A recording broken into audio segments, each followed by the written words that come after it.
A continuación, Noticiero Telesucesos. Clasificación A. Apto para todo público.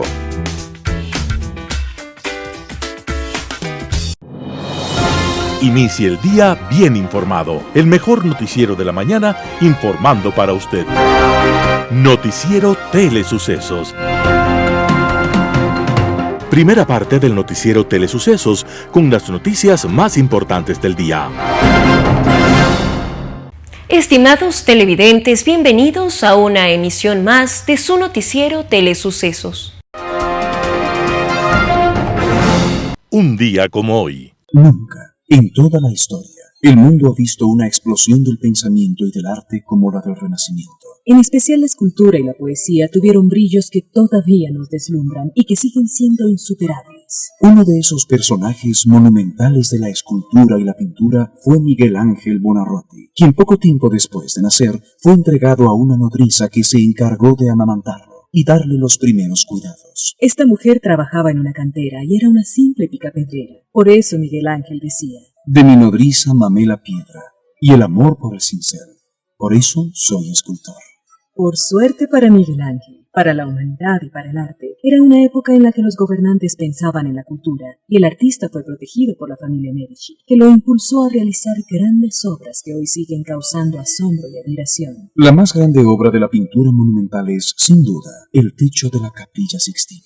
Allí, a lo largo de 4 años y durante casi todo el tiempo comiendo y durmiendo en las alturas, Miguel Ángel realizó una obra que seguirá siendo muestra de su grandeza artística. Miguel Ángel Buonarroti dejó una huella inmortal en la arquitectura, la escultura y la pintura, y vivió casi hasta los 90 años, entregando arte a raudales. Miguel Ángel estaba dejándonos un día como hoy, 18 de febrero de 1564.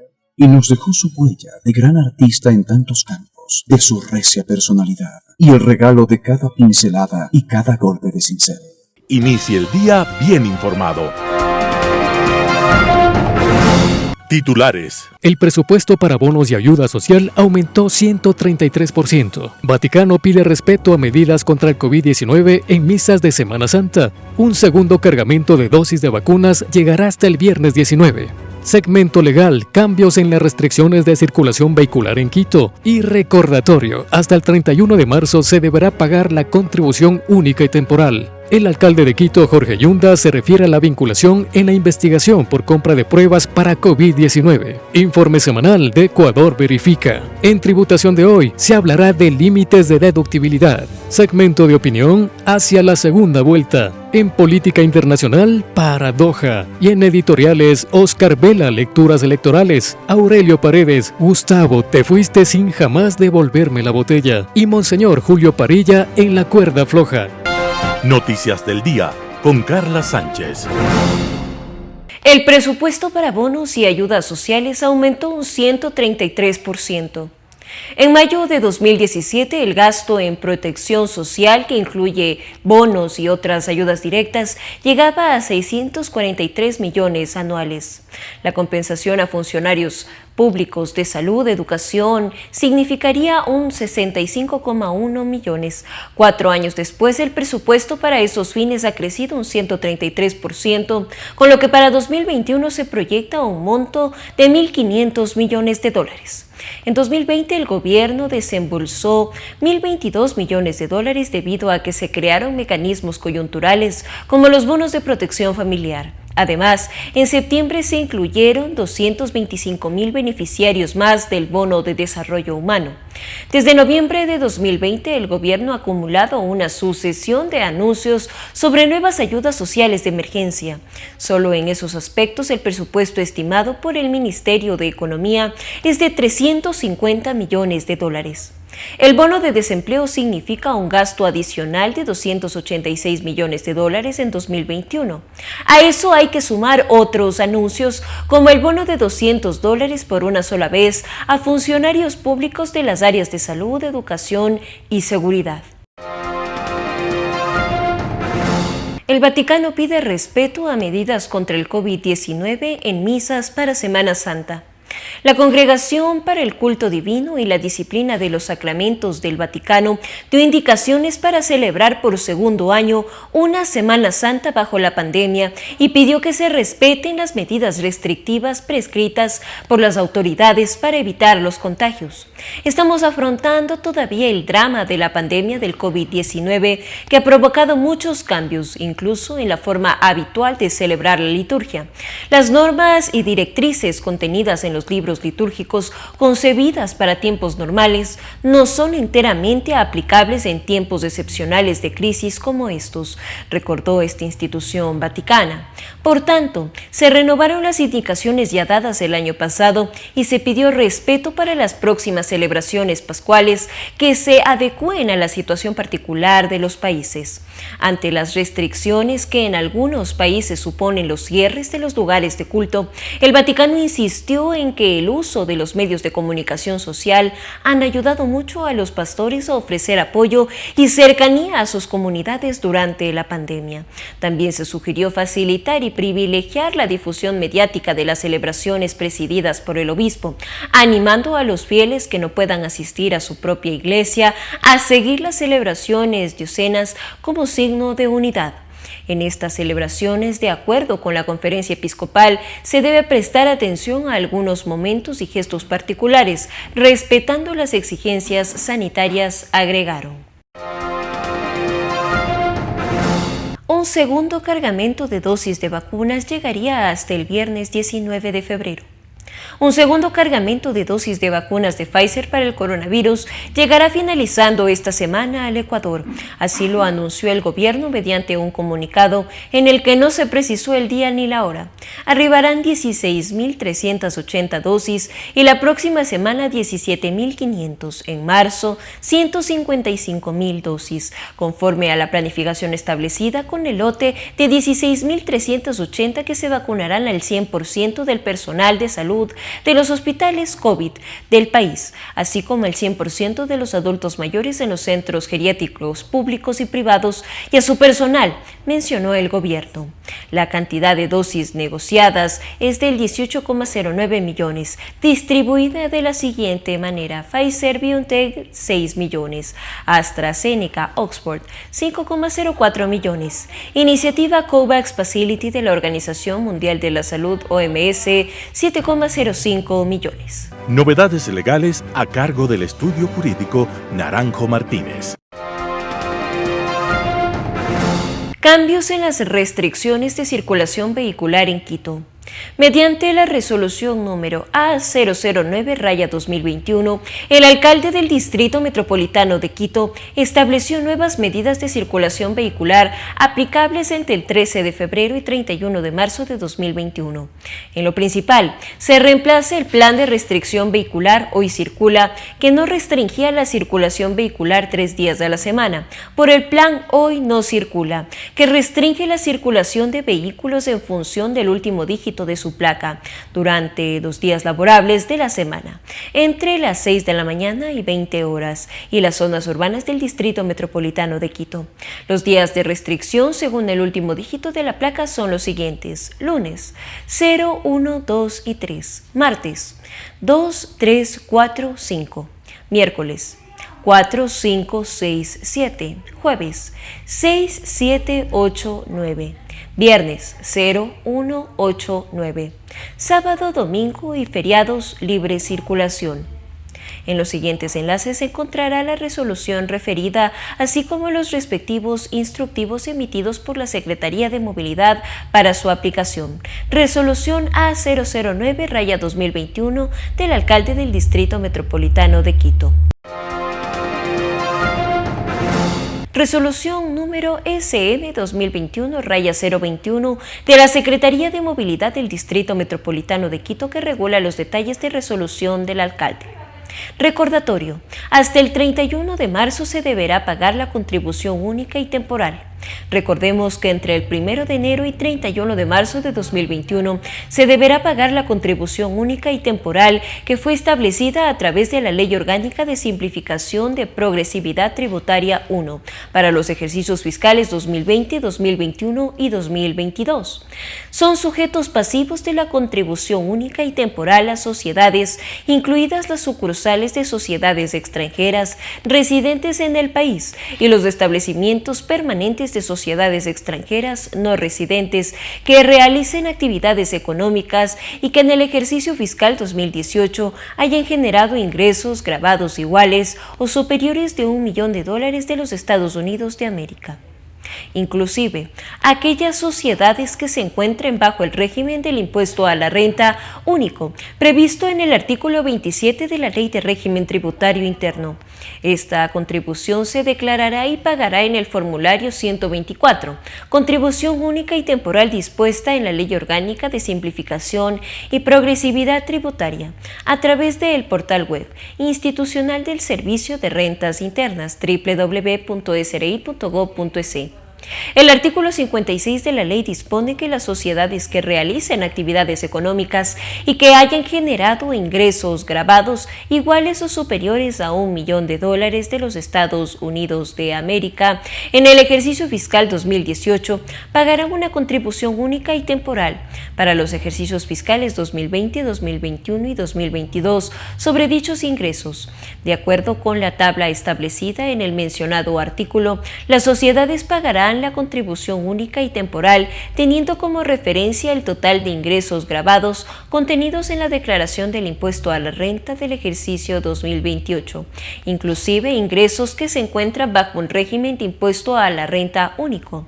En ningún caso esta contribución será superior al 25% del impuesto a la renta causado del ejercicio fiscal 2018. El alcalde de Quito, Jorge Yunda, la mañana de ayer, miércoles 16 de febrero, cumplió formalmente su primera presentación en la Corte Provincial de Justicia de Pichincha. Esto como parte de la medida cautelar que se le ordenó a él y a 6 personas más, los cuales fueron vinculadas a una instrucción fiscal por el delito de peculado, ocurrido en la Secretaría de Salud de Quito en la adquisición de pruebas PCR para detección de COVID-19. La presentación periódica se da a menos de un día después de que el presidente de la Corte Provincial de Pichincha, Vladimir Jaya, ordenó en audiencia de vinculación la presentación periódica de Yunda 4 veces por semana, los jueves, miércoles y viernes en las oficinas de la Corte Provincial de Justicia de Pichincha y el domingo en la unidad de flagrancia de Pichincha al norte de la urbe. Además de la presentación periódica, Jaya también ordenó la prohibición de salida del país del alcalde quiteño y el uso del dispositivo electrónico conocido como grillete electrónico.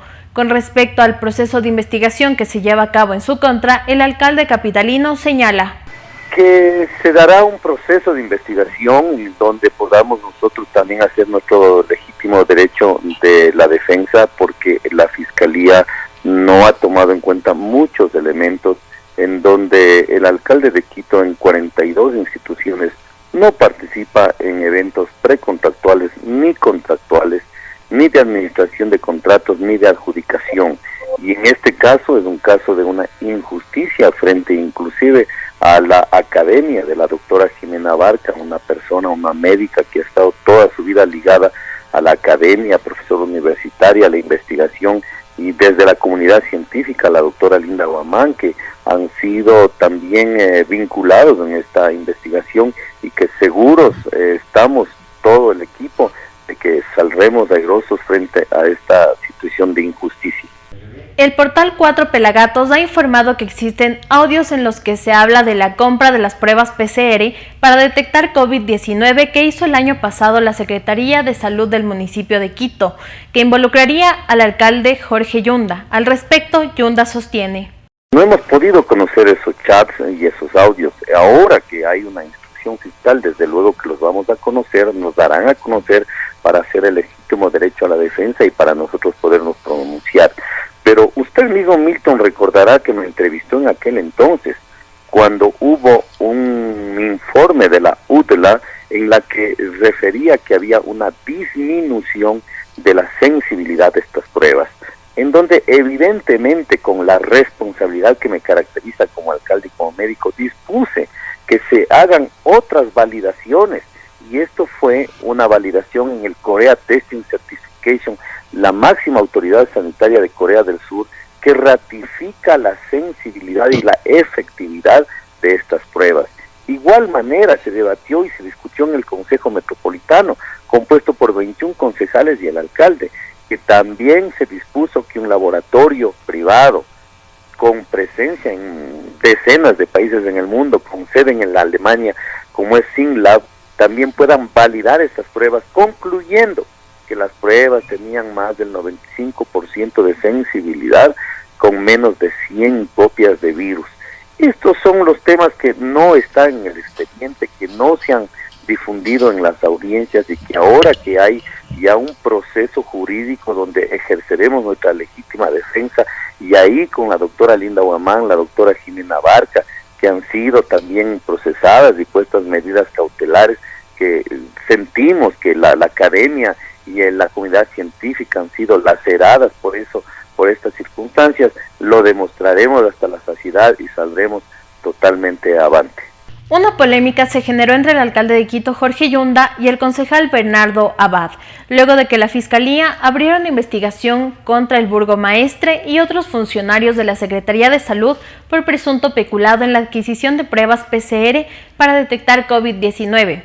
En su cuenta de Twitter, Abad indicó: "Mi pedido formal al alcalde de Quito, Jorge Yunda, para que pida licencia hasta que se rectifique su inocencia o sentencien su culpabilidad. Y a los funcionarios involucrados se los debe remover de sus cargos, como un acto de ética y transparencia", a lo que el alcalde capitalino respondió la mañana de ayer en Noticiero Sucesos. Si un concejal de la moral y la ética del señor Abad me pide, no le haré caso.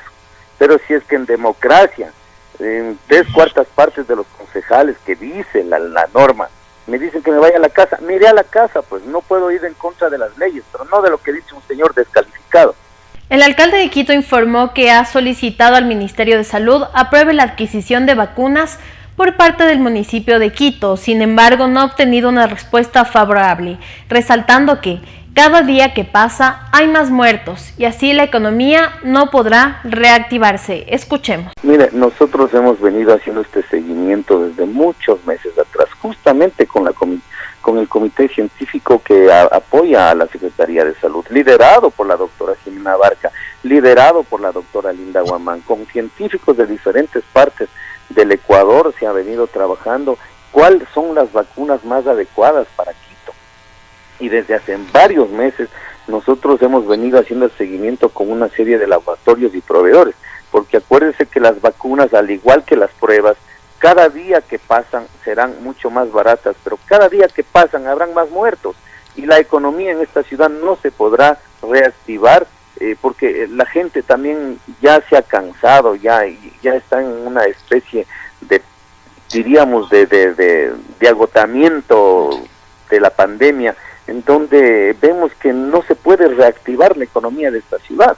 Entonces, en ese sentido, hay varias propuestas. Hay la vacuna de AstraZeneca, que hay disponibilidad, y claro, vendrá nuevamente el ataque, ¿no? Si hoy compramos una vacuna que hace unas semanas estaba en $39, hoy está ya en $20, y seguramente en unos 2 meses estarán $10, pero si hoy compramos a $20 dirán que compré demasiado caro. Pero qué tan caros son los días y los meses que no tenemos vacunas, más gente muriendo, más gente enfermando y más gente yendo a la extrema pobreza. Entonces aquí hay que ser responsables, y yo le pido nuevamente al Ministerio de Salud, con quien hemos hablado innumerables ocasiones, nos hemos reunido inclusive personalmente, y le he pedido que nos extienda este acuerdo que hay de Estado a Estado hacia el municipio de Quito para poder importar vacunas, y nosotros hemos reservado, pese a las necesidades que tiene Quito de tantas obras, hemos destinado $20 millones que los tenemos listos para poder importar 1 millón y medio de vacunas. Jorge Yunda hace un llamado al Ministerio de Salud para que analice este tema por el bien de los habitantes de la capital. Además, propone adquirir las vacunas contra COVID-19 a través de un concurso público para transparentar la compra.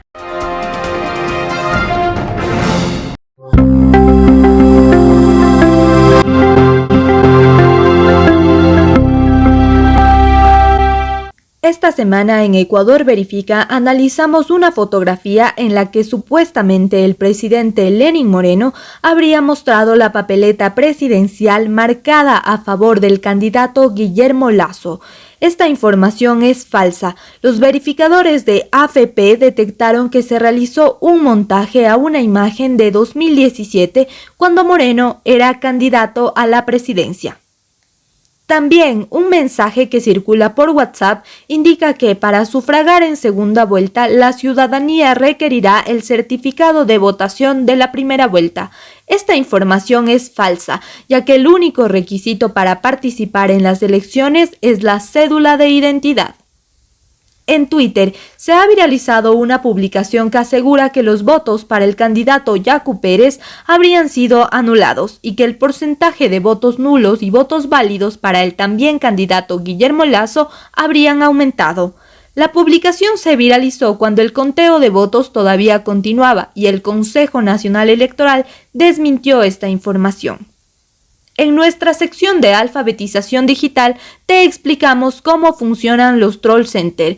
Estos se refieren al uso de miles de cuentas de redes sociales para viralizar contenido con una intención política. Para identificarlos se debe observar la línea discursiva de estas cuentas. Revisa más detalles en las páginas web de Ecuador Verifica y Ecuador Chequea. Y no olvides seguirnos en todas nuestras redes sociales.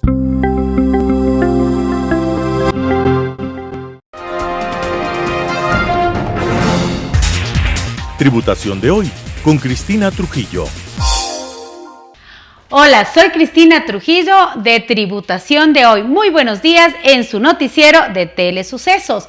El día de hoy seguimos con las recomendaciones para el cierre fiscal cuando usted se encuentra en un régimen general. ¿Qué quiere decir esto? Cuando usted tiene que pagar impuesto a la renta considerando sus ingresos gravados, sus ingresos exentos, sus costos y gastos deducibles. Cuando usted tiene que pagar por regla general una tarifa, en el caso de las sociedades del 25% como tarifa general y en el caso de las personas naturales una tarifa progresiva. No estamos hablando del régimen de las microempresas. Me han pedido que el día de hoy comente sobre aquellos costos y gastos que tienen un límite de deducibilidad. ¿Qué es esto de límite de deducibilidad? Cuando la ley tributaria y su reglamento establece un tope de deducción, es decir, hasta este monto usted se puede restar para el cálculo de la base imponible y por ende el pago del impuesto a la renta causado corriente. Comenzamos. Gastos de viaje. Los gastos de viaje son necesarios para generar ingresos gravados de nuestros trabajadores, funcionarios y empleados que tienen que salir de su hábitat normal de contratación para generar esa actividad que la sociedad o persona natural requiere y que son importantísimos. Gastos de viaje que además de venir totalmente soportados por comprobantes de venta válido según la legislación que corresponda, porque recuerde que los gastos de viaje pueden ser locales o del exterior. Aparte de la formalidad de los gastos de viaje no deben sobrepasar el 3% de los ingresos gravados del periodo fiscal, entendiéndose por periodo fiscal aquel que comienza el 1 de enero y termina el 31 de diciembre. Una vez que usted termina su periodo fiscal, tiene que hacer esta pequeña prueba de la deducibilidad de los gastos de viaje. Sus gastos de viaje, cumpliendo todas las formalidades establecidas en la ley tributaria y el reglamento, adicionalmente no pueden sobrepasar del 3% de los ingresos gravados, salvo cuando usted es una sociedad recién constituida por los 2 primeros años de operación efectiva, que se puede deducir el 100%. Importantísimo, gastos de gestión. ¿Qué son estos gastos de gestión? Gastos necesarios para producir, mantener o mejorar aquellos de ingresos de fuente ecuatoriana que no se encuentran exentos. Esos gastos de gestión que usted los hace con la intención de incrementar el ingreso grabado. Esos gastos de gestión como atenciones a clientes, reuniones con empleados, reuniones con accionistas, que definitivamente deben cumplir con la formalidad, las facturas, retenciones en los casos que se apliquen. Recuérdese que para ser agente de retención usted tenía que haber sido designado a través de la resolución del SRI, que se encuentra esta gran reforma importantísima de los agentes de retención por la Ley de Simplicidad y Progresividad Tributaria. ¿Cuál es el límite de deducibilidad de los gastos de gestión? No superar el 2% de los gastos de administración y ventas. Otro gasto que también tiene gran importancia y que tiene un límite de deducibilidad, la provisión de cuentas incobrables. La ley tributaria, en el contexto fiscal, establece que la provisión de cuentas incobrables, aquellos créditos comerciales que no me pagaron al cierre del ejercicio, máximo hasta el 1%. La provisión, ese gasto por deterioro de la cartera, máximo puede ser igual al 1% de la cartera comercial pendiente de pago, pendiente de cobro, al cierre del ejercicio. Tenemos otro gasto también importante. Los gastos que se dan entre las partes relacionadas locales o del exterior. Gastos como son las regalías, la asistencia técnica, los gastos administrativos, los gastos de consultoría, etc. Nos dice la normativa tributaria vigente que la sumatoria de estos gastos en el periodo fiscal con mis partes relacionadas locales y del exterior no puede sobrepasar el 20% de la base imponible del ejercicio más el valor de dichos gastos. Cuando usted no vaya a aplicar este límite de las partes relacionadas de este gasto que estamos mencionando, si son pagos al exterior para no aplicar el límite del 20% en las bases imponibles y el valor de dichos gastos, usted debe realizar una consulta previa de valoración de precios de transferencia. Si sus gastos son con partes relacionadas locales, empresa, que la tarifa efectiva de su relacionada sea igual o mayor a la suya, y si lo hace con una persona natural para no aplicar este límite, la tarifa general de impuesto a la renta de esa persona natural tiene que ser igual o mayor a la suya. Existen gastos con límites de deducibilidad que, aparte de cumplir con todos los requisitos formales, usted tiene que entrar a realizar estas pruebas, estos cálculos matemáticos, para que si existe exceso, el exceso sea considerado extracontablemente como un gasto no deducible sobre el cual se va a pagar impuesto a la renta. Cuando a mí me preguntan qué es un gasto no deducible, para todas las personas que nos están mirando, cuando usted determina la utilidad contable del ejercicio, usted se restó ese gasto, pensando que la autoridad de control le iba a permitir. Pero el momento que usted revise y chequea la norma fiscal y se da cuenta que se ha incumplido con la ley tributaria, el fisco le dice extracontablemente súmese para que me pague el impuesto a la renta sobre la base imponible que corresponde. Para finalizar, el régimen general determina una base imponible en función de sus ingresos gravados, restando sus ingresos exentos, restándose los costos y gastos deducibles y sumándose los gastos no deducibles, y adicionalmente otros beneficios como son las deducciones especiales. Base imponible, tarifa general para sociedades y personas naturales. De mi parte, muchas gracias. Soy Cristina Trujillo de su programa Tributación de Hoy. Segunda parte del noticiero Telesucesos, opinión de importantes personajes de la actualidad nacional en política, economía, salud y educación.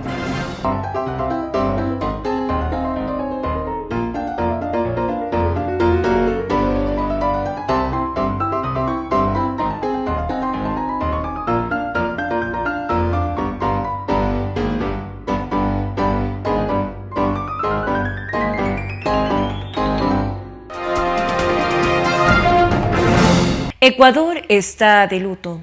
Gustavo Noboa Bejarano falleció a los 83 años, guayaquileño, nacido el 21 de agosto de 1937, doctor en jurisprudencia, catedrático universitario, gobernador del Guayas y presidente del Ecuador. A nombre de quienes conformamos Telesucesos y Radio Sucesos, expresamos nuestro más sentido pésame para su familia y demás seres queridos. Que descanse en paz. Opinión. ¿Qué tal, amigos? aparentemente existen ya dos claras tendencias y dos candidatos que irían a la segunda vuelta, ¿no? Oficialmente esto no se ha comentado, todavía le falta al CNE pronunciarse y será el momento cuando los medios de comunicación y nosotros también lo digamos de cierta manera. Aparentemente es Guillermo Lasso quien por una cantidad de 35.000 o 40.000 votos más que le supera al candidato Carlos Pérez Guataramel o más conocido ahora como Yacu Pérez, sería el ganador, ¿no? De la misma forma, como si fuera inversa, pues Yacu sería el ganador, aquí se gana por un voto y es como están las cosas, pero por pedido de las dudas o aparentes que tiene el movimiento indígena Pachacútec, de una manera caballerosa, Guillermo Lasso ha aceptado que se abran el 100% de las urnas en Guayas, donde es el problema, la ciudad de la polémica, y así en otras provincias más se abrirá un 50%. Se da una pelea, una discusión innecesaria en redes sociales, generada sobre todo por el candidato Yacu Pérez, quien empieza ya a tachar de fraude, que le están robando las elecciones. Yo lo veo muy desesperado, como que sabe que es ahora o nunca. Yo pienso que no será así. Yacu Pérez, doctor Pérez, usted tiene un futuro excelente. Si por algún motivo no llega en estas elecciones, aquí habrá que ver, tenemos que esperar. Pero si usted llega, tendrá la aprobación y el apoyo de todo ese 70% que no votó por el correísmo. Pero lo mismo tiene que darse si es que el ganador es Guillermo Lasso. Un hombre que estaba trabajando ya 3 campañas, con un derroche impresionante de recursos, y no solo recursos, sino de energía. Guillermo Lasso tuvo una operación en la espalda, es una operación que no es grave, pero que necesita recuperarse a través de terapias y lo hace todos los días, según vimos en un reportaje. No es que esté enfermo, no que esté mal, es un hombre que tiene toda la energía y toda la lucidez del mundo para conducir este país. Bueno, en fin, Yacu Lasso hará Andrés Arauz por un lado.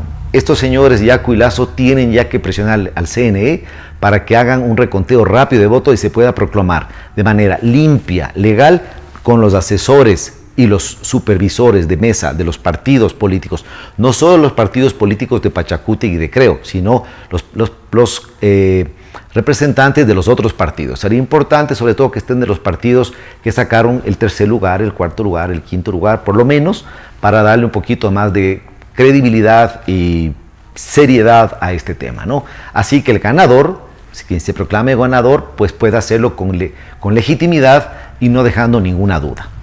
Viene la segunda vuelta y vamos a hablar en otros programas también sobre estas opciones. Yacu Lasso, 2 personas que yo pienso que tienen más cosas en común que las dividan. El uno maneja un discurso un poquito izquierdista, el otro maneja un gobierno un poquito de derecha. ¿Qué pasa con esto? Yo quiero que nos olvidemos qué es izquierda y qué es derecha. Eso ya no funciona. Uno tiene que pensar que para ayudar en lo social, en la educación, en la salud, hay que ser de izquierda. Pero para progresar, para importar, para exportar y tener recursos para pagar todas estas cosas gratuitas, se necesita ser de derecha. Eso se tiene que ser. Un gobierno donde no soy ni de izquierda ni de derecha, soy de izquierda en lo que le conviene al país.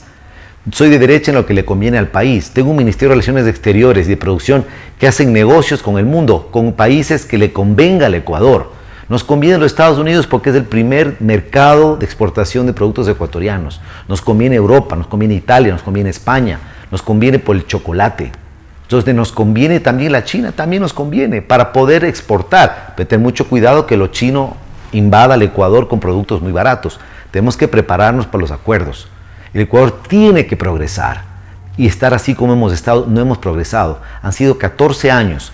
Los últimos 4, un gobierno de Lenín Moreno que lo que se ha dedicado es a descorreizar, a medias diría yo, y tomó medidas importantes, tal vez un poco tarde, pero no se le puede quitar el mérito de que hemos vivido 4 años en paz, donde a él le han ofendido y él no ha castigado, donde la gente ha puesto lo que le ha dado la gana y no les ha metido preso, donde una persona de un medio de canal de televisión o radio ha sido opositor y no le han sacado de la radio, como pasó con Carlos Vera de Coavisa, con Jorge Ortiz en Teleamazonas, con Martín Pallares en El Comercio, y en fin, donde en el gobierno del presidente Correa hubo mucha persecución a las personas, a las entidades, a los candidatos, a los periodistas que pensaban distinto a él.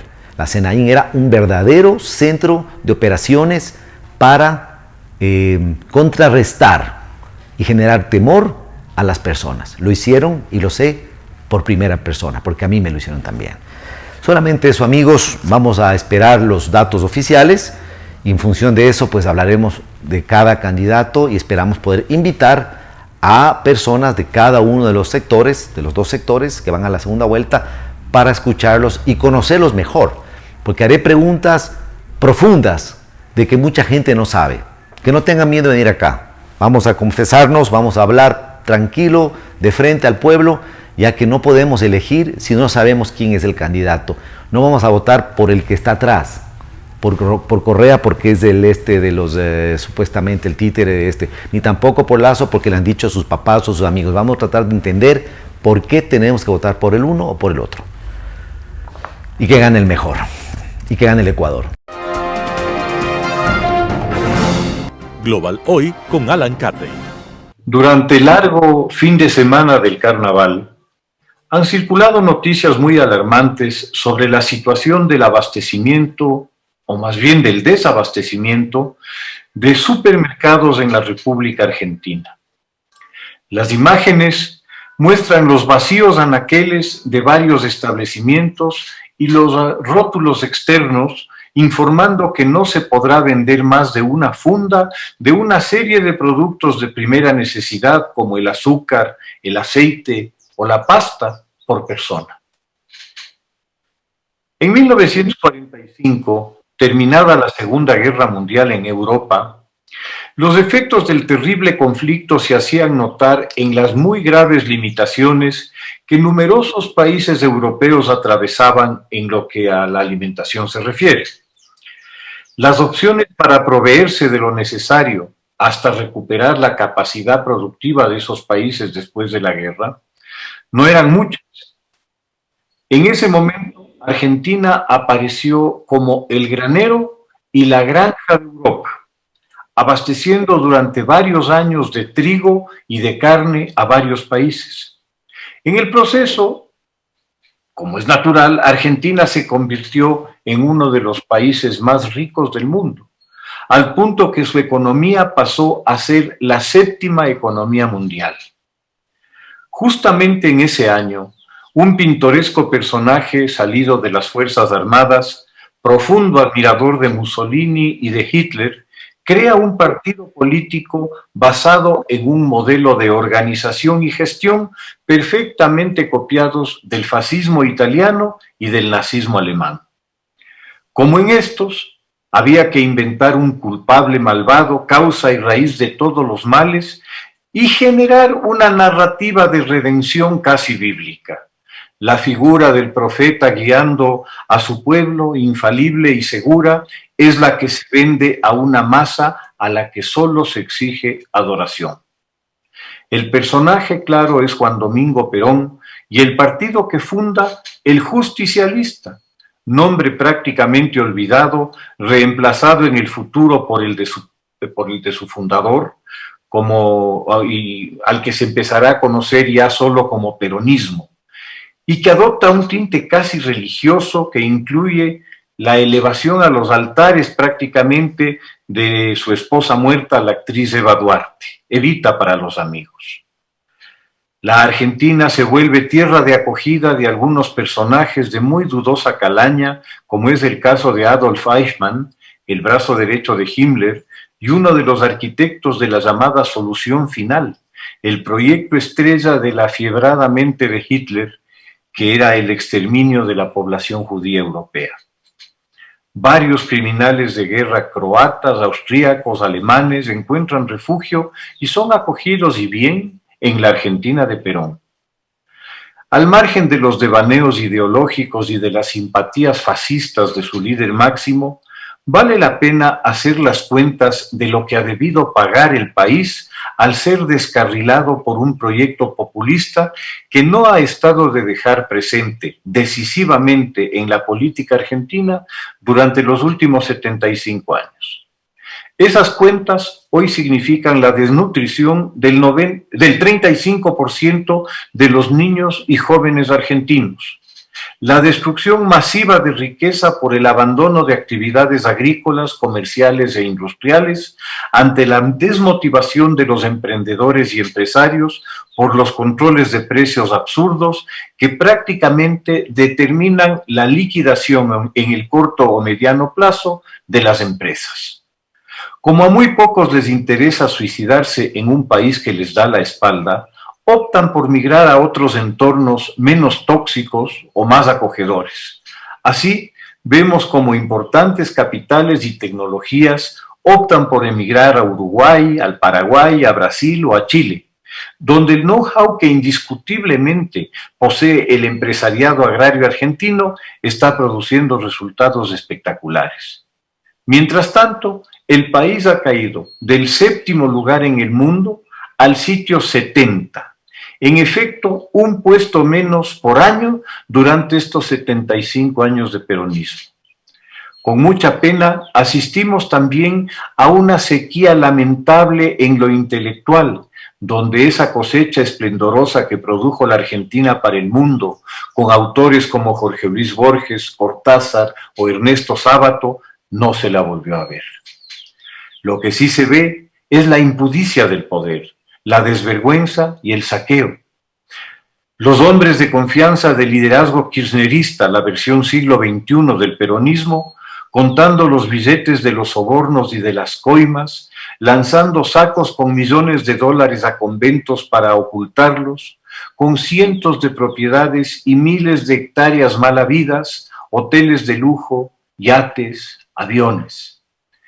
Y se ve a una expresidenta involucrada en actos inconfesables como la protección y el encubrimiento al monstruoso crimen de la Mutual Judía, la AMIA, llevado a cabo por agentes del terrorismo iraní, encubiertos como diplomáticos del régimen fundamentalista y teocrático de los ayatolas. 85 ciudadanos argentinos fueron asesinados en ese evento, como lo sería algo más de 30 años después, en circunstancias muy poco claras y que han arrojado largas sombras sobre la actuación de la expresidenta, del fiscal general de la Nación, Alberto Nisman, justamente el día anterior en que debía presentar ante el Congreso sus hallazgos en relación a las vinculaciones del peronismo con el terrorismo islámico. Ciertamente, el saldo del populismo, como es habitual, se traduce en hambre, en escasez, en miseria y en corrupción.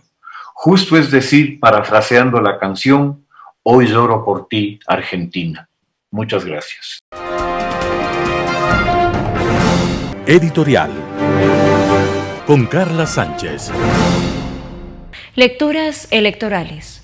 Las lecturas que arroja una elección como la del domingo anterior pueden ser de lo más variadas. Entre ellas, por supuesto, está la de los vencedores que acatan y agradecen con humildad y conciencia de servicio el favor, los votos, o la de aquellos soberbios que se ensañan con los vencidos. Y como no, están también los tinanuelos despreciables que no tardan en amenazar y señalar a los opositores que serán objetivo de sus más bajas pasiones.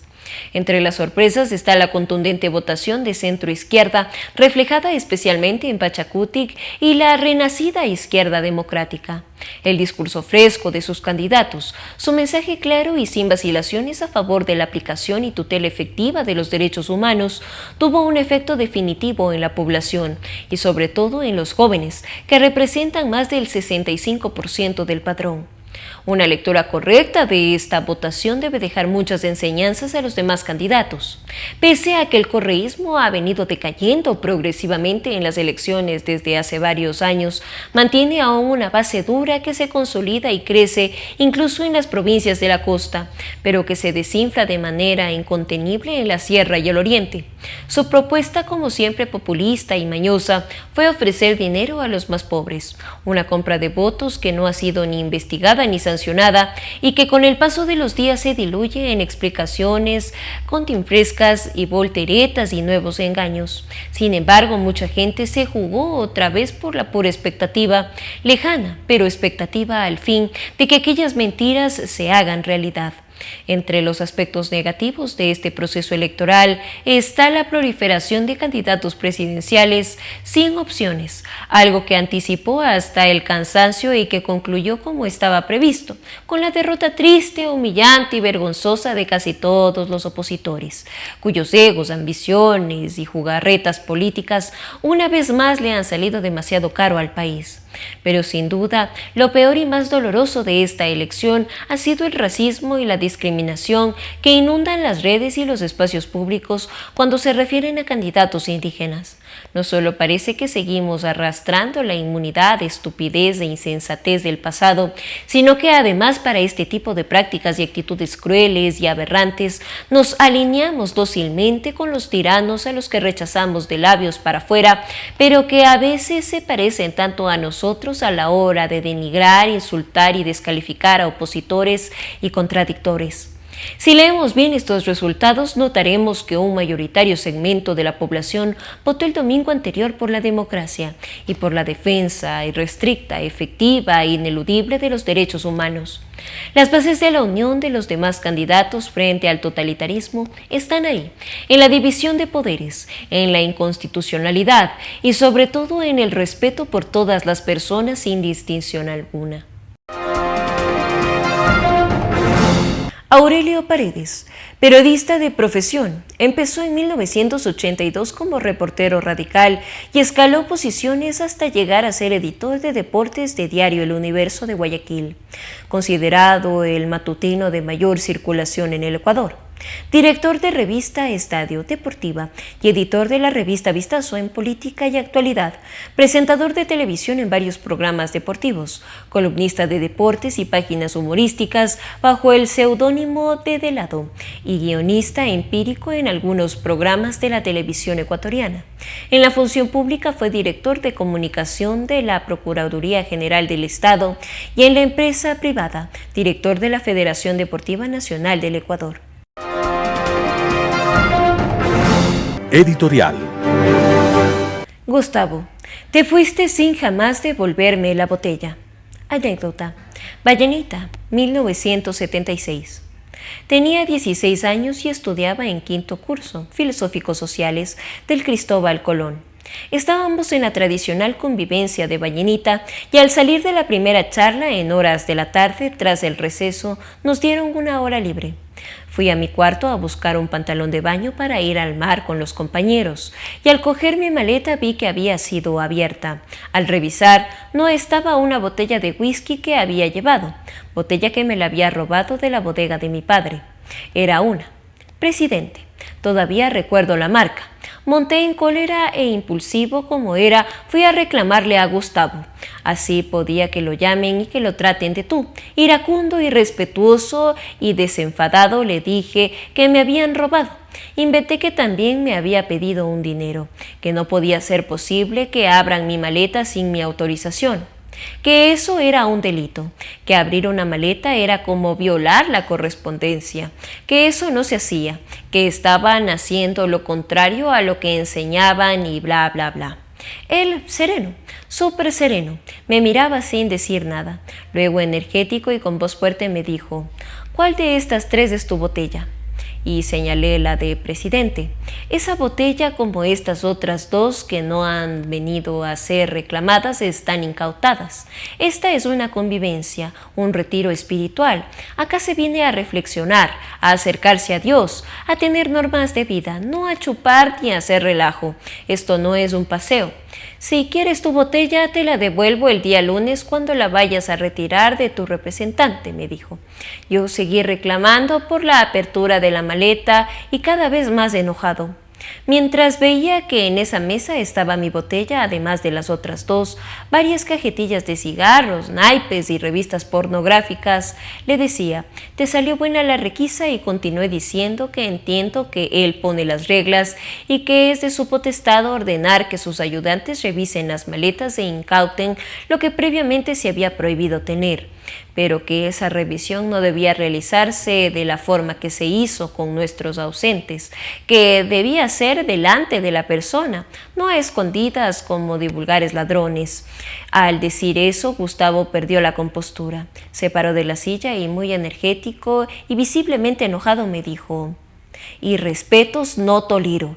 Este momento coges tu maleta y espérame afuera de la casa que te voy a dejar al terminal para que regreses a Guayaquil.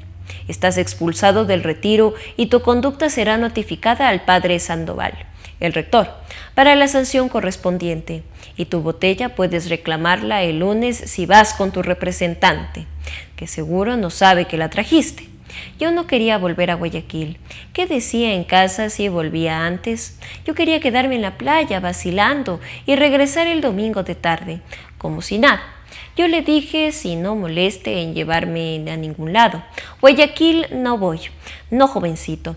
Yo te embarco en el bus y no me muevo hasta que éste salga rumbo a Guayaquil y calculando la hora que debes llegar, hago llamar a tu casa para ver si ya llegaste. Me jodió, porque yo tenía pensado bajarme en el camino, total tenía dónde llegar y amigos con qué joder. La nota es que me tocó volver y aguantar la puteada familiar porque cuando llegué ya se había sabido de mi expulsión del retiro. Gustavo era mi profesor de orientación y vida y manejaba a un grupo de alumnos conocidos como gustavinos, de quien era su guía espiritual y con quienes se reunían en su casa para enseñar formación cristiana y principios de vida. Jamás tuve la mínima intención de pertenecer a ese grupo, de lejos con él, pero era mi profesor y puedo decir que era un maestro. No voy a decir lo gran hombre que fue porque eso lo sabe todo el mundo. Luego fui a estudiar en la Universidad Católica y me volví a topar con él. Luego lo dejé de ver por más de 20 años. Hace un par de años me lo encontré en el sepelio de uno de sus tantos discípulos, mi compañero de preparatoria de 6º año y gran amigo Javier Ortiz. Él estaba en una silla de ruedas. Me acerqué, lo saludé, me reconoció. No creí que me reconocería. Sabía que era periodista, sabía mi trayectoria. Me dijo mi nombre y me preguntó sobre mí y cómo me iba. Charlábamos, no más de 5 minutos. No era ni el lugar ni el momento para partir. Cuando ya me despedía le dije: Gustavo, devuélveme la botella. Él se rió, me dijo: no cambias, anda a mi casa a verla con tu representante. Nos reímos, nos dimos un abrazo. Nunca más lo vi. Ya nos encontraremos algún día. Ojalá allá arriba me devuelvas la botella. Descansa en paz, maestro. Editorial. En la cuerda floja. Hace una semana nuestro pueblo votó, pero todavía no se define quién nos gobernará en los próximos años. No me refiero únicamente al presidente de la República, sino a la clase política que llevará el timón del Estado. Complicada está la historia de la segunda vuelta. Durante la campaña abundaron frases huecas, acusaciones, palabras de menosprecio, incluso de rechazo y de odio. En un momento dado parecía que los discursos se congelaban y unos y otros repetían la misma matraca. Hemos visto en general poca calidad política y un escaso sentido de Estado, como si los problemas de la gente fueran de pronto secundarios. Lo peor no ha sido la vacuidad de las propuestas, sino la ausencia de una cultura de consenso y de pacto que refleja la ausencia de una idea común de país. Cada cual, salvando algunos atisbos clarividentes, fue a lo suyo. Sería muy triste que eso mismo se repitiera ahora. Hay que respetar la voluntad popular y pensar en el Ecuador, y encontrar los votos si fuera necesario. La situación sociopolítica y económica del Ecuador, con su gran dosis de corrupción, ha sumido a nuestro pueblo en el desencanto. Sobran políticos y faltan estadísticas, hombres y mujeres que se atrevan a proyectar y a desarrollar sus cabezas en Ecuador para los próximos 30 años. En fin, habría que pensar más en las necesidades de la gente, en la maldita pobreza que nos atenaza, en una economía social y solidaria y menos en los intereses inmediatos de las personas, familias, tronchas y partidos. Lamentablemente, en el fondo de los comportamientos se hallan los viejos dominios familiares de este bendito país, el enriquecimiento rápido, aunque sea ilícito, la falta de inversión productiva, de oportunidades, de justicia social y de equidad, En general, las elecciones, más allá del resultado, nos muestran una sociedad fallida. La culpa no es del volante, radica más bien en la ausencia de una real participación política y en el hecho de que nuestros candidatos en general no tienen las mentes claras. Están metidos hasta las cejas en un temejante de curules puestos en poder político y que son la garantía del presente prometedor. El problema no es el multipartidismo. La mayoría no pretendió ganar en las elecciones, les fue suficiente con ganar un puesto. El gran fallo que percibí a lo largo de toda la campaña fue el no saber reinventarse. Muchos siguieron la vieja tradición de la política ecuatoriana marcada por la incapacidad de ponerse de acuerdo sobre temas importantes. En fin, que el Señor ilumine a los nuevos gobernantes, que amen al Ecuador y al pueblo más que a sí mismos, que sean gente que entienda que la política no es la sucursal de un banco ni la vaca lechera que alimente a toda la parentela, que sea gente que eleve nuestra calidad de vida y defienda nuestra dignidad opacada por la codicia y la viveza de unos cuantos. Y así finalizamos una emisión más de su noticiero Telesucesos. Manténgase en la sintonía de nuestra programación y no olvide seguirnos por nuestras redes sociales. Nos encuentran en Facebook como Telesucesos, en Instagram como @telesucesos_, en Twitter como @telesucesos29, en YouTube como Telesucesos HD y también por nuestra página web www.telesucesos.net. Hasta la próxima.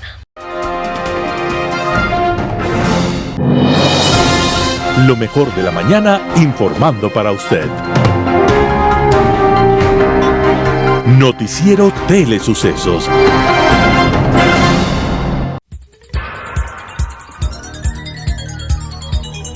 Las opiniones vertidas en este espacio por la producción y dirección del programa son de exclusiva responsabilidad de sus autores y de quienes intervienen en ellos.